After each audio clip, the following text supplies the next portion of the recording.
రోజుల కింద కేసీఆర్ ఓ యొక్క టీవీ ఛానల్లో కూర్చొని ఓ మాట చెప్పిండు. ఏమన్నాడు? 0 లేదా 1 సీట్ వస్తుంది అని చెప్పిండు. వాళ్ళకు వస్తుందని చెప్పబోయి బీజేపీకి 0 లేదు 1 వస్తుందని చెప్పిండు. ఎవరికి వస్తాయి తెలంగాణలో సీట్లు? ఎవరికి వస్తాయి? ఎవరికి వస్తాయి? కొంచెం గట్టిగా చెప్పాలి, కేసీఆర్కి వినబడాలి. ఎవరు గెలుస్తారు తెలంగాణలో? ఏ పార్టీ గెలుస్తుంది? ఎవరు మన నాయకుడు? ఎవరు ఈ దేశ ప్రధాని? ఎవరు కావాలి ఈ దేశానికి ప్రధానమంత్రి? ఎవరు కావాలి? వినబడుతుందా? ఫామ్ హౌస్ దాకా గింతనా సిద్దిపేటలో బలం? జర గట్టిగా చెప్పాలి. ఎవరు కావాలి మనకు ప్రధానమంత్రి? ఎవరు కావాలి? ఎవరు కావాలి? సిద్దిపేటకు రైలు ఎవరిచ్చిర్రు? సిద్దిపేటకు రైలు ఇచ్చిన మోడీ బొమ్మను తన్నిన మూర్ఖుడెవడు? తన్నిన మూర్ఖుడెవడు? తిన్న పల్లెల్లో మలమూత్ర విసర్జన చేసిన మూర్ఖుడు ఎవడంటే ఎవడు? ఎవడు? సిద్దిపేట ఎమ్మెల్యే బీజేపీ అయినా కాదు, గజ్వేల్ ఎమ్మెల్యే బీజేపీ అయినా కాదు. ఎవరిచ్చిర్రు గజ్వేల్కి రైలు? ఎవరిచ్చిర్రు? సిద్దిపేటకు రైలు ఎవరిచ్చిర్రు?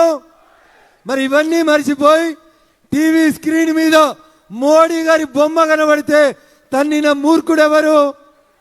ఎవరు? ఒకవేళ మీలాగా అధికారం ఉందని మేము తప్పు పని చేయాలనుకుంటే హరీష్ రావు ఒక్కరోజు కూడా నువ్వు ఈ ఊర్లో తిరగకపోతుంటివి.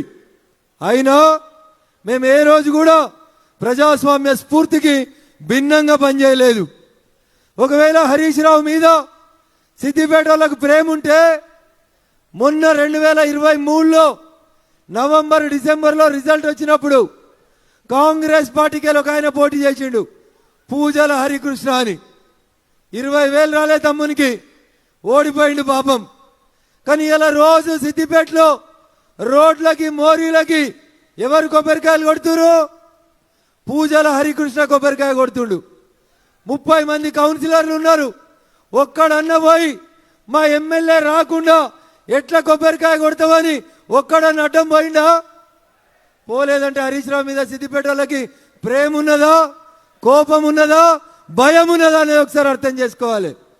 ఇలా అధికారం పోయింది, హరీష్ రావు సిద్దిపేటకు వస్తలేడు. ఎందుకంటే పోలీసు వాళ్ళు గౌరవిస్తలేరు.